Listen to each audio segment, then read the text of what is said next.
berhubung yang menendang sesajen tersebut anak mudanya berjenggot, kemudian kami lihat celananya mungkin cingkrang, akhirnya mereka gembor-gemborkan, besar-besarkan, suruh ditangkap, suruh diadili, kemudian ini penistaan agama segala macam. Coba kalau yang menendang sajen tersebut dari orang-orang mereka, ya itu lain lagi ceritanya.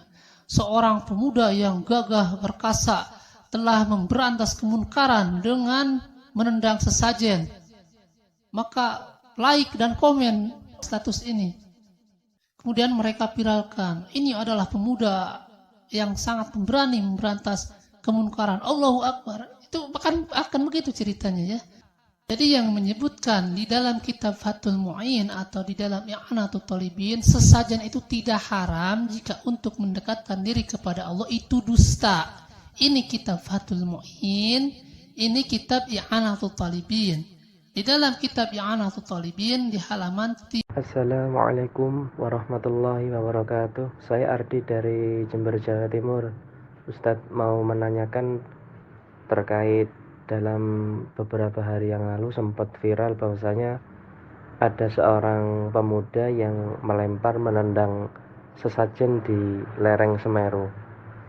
Yang saya tanyakan ini Ustadz terkait sesajennya. Kok ada yang mengatakan bahwasanya hukum sajen itu dirinci. Kalau sajen itu tujuannya adalah berkorban dalam rangka taqarrub kepada Allah, maka itu tidak mengapa, dengan tujuan untuk menghindarkan dari gangguan jin jahat. Tetapi kalau misalnya sajen itu dibikin memang untuk jin, maka itu syirik. Mohon dijelaskan Ustadz, apakah memang boleh kalau sajen itu dijadikan dalam rangka untuk bertaqarrub kepada Allah, begitu Ustadz. Katanya itu ada di kitab I'anatul Talibin. Begini ya, yang pertama yang harus kita ketahui, siapa yang menyimpan sesajen tersebut, apakah orang Islam atau bukan. Sebab kami mendapatkan informasi katanya di tempat tersebut masih banyak orang yang non-muslim, itu katanya seperti itu. Nah, jika yang menyimpan sesajen tersebut bukan orang Islam, misalnya orang Hindu, maka itu bukan urusan kita ya. Nah, misalnya ada seseorang yang beragama Hindu, kemudian dia meletakkan sesajen di atas gunung, sebab dia mempunyai keyakinan kalau dikasih sesajen, si penunggu gunung atau si penunggu pohon tidak akan mengganggu, artinya gunungnya tidak akan meletus, kemudian akan menjadikan tanam-tanamannya subur, tidak akan ada hama. Nah, jika yang melakukan hal tersebut bukan orang Islam, maka kita tidak boleh mengganggu mereka ya. Itu yang disebut toleransi ya. Jadi lakum dinukum waliyadin, untuk mereka lah agama mereka dan untuk kita agama kita. Jika kita ganggu kegiatan-kegiatan mereka, khawatir dia akan mengganggu kegiatan kita ya.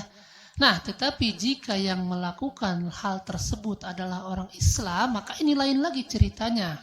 Jadi misalnya ada orang Islam, dia menyimpan sesajen di atas tampi atau di atas nyiru yang isinya bakak ayam, kemudian ada coklat, ada mie, ada roti.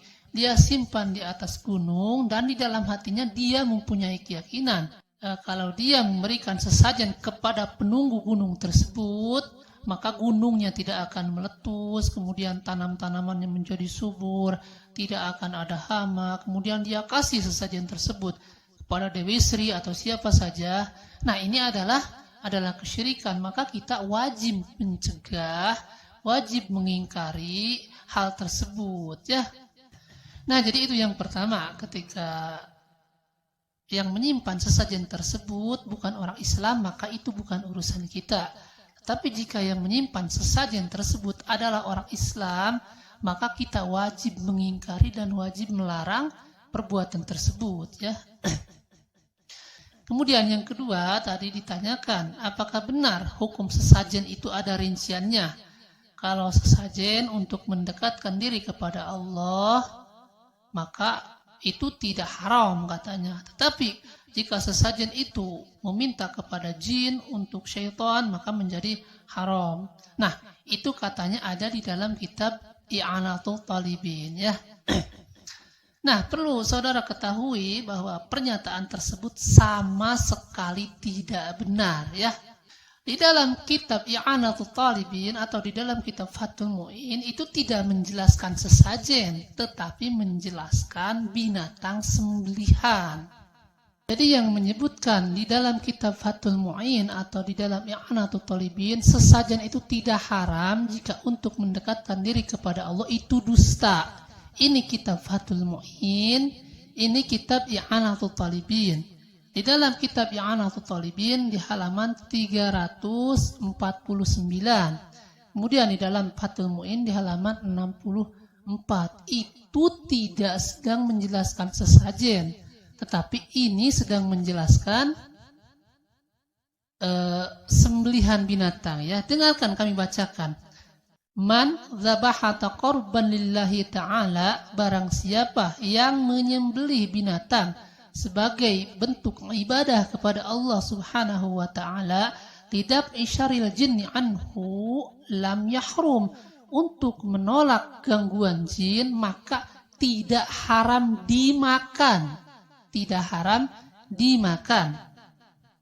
Au biqasdihin haruma, tetapi jika diperuntukkan untuk jin maka haram dimakan.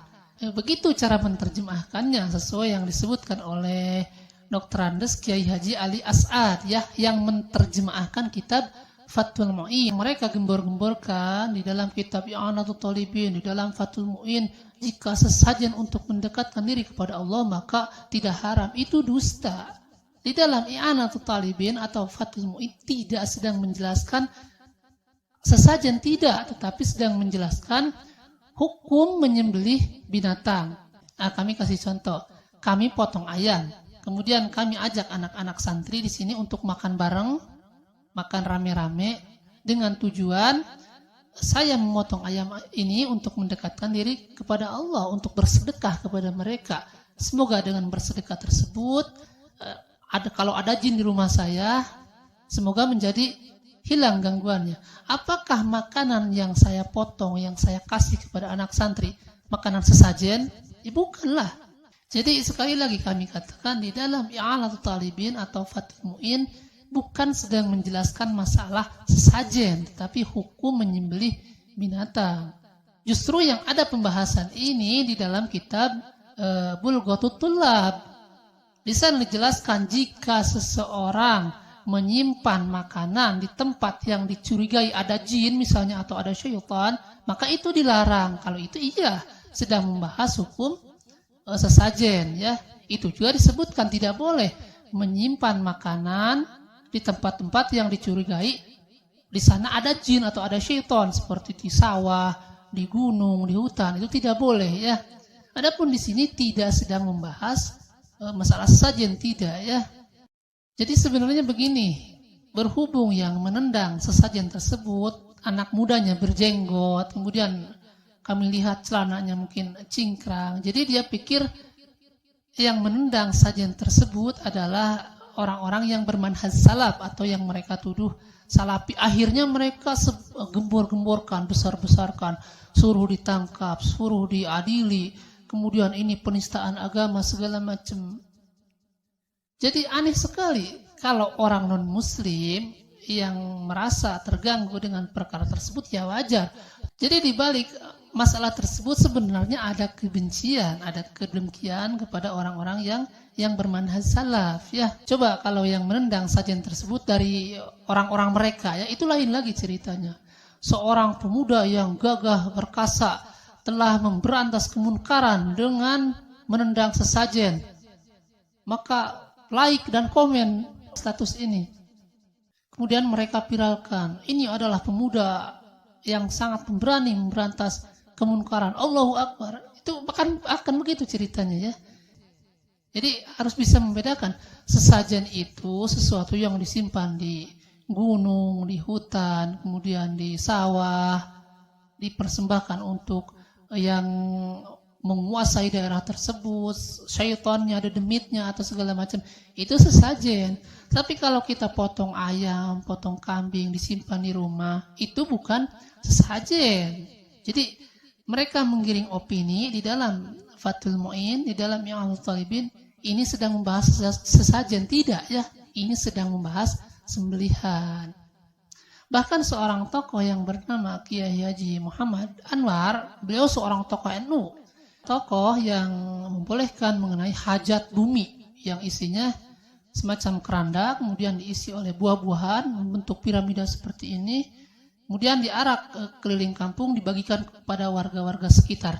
Nah, orang yang membolehkan hajat bumi saja di dalam kitab, di dalam buku Masail Fikiyah, orang yang membolehkan hajat bumi saja ketika disertai kemaksiatan, seperti meminta kepada dedemit, meminta kepada jin. Di sana keterangan yang seperti itu. Meminta kepada dedemit, meminta kepada jin.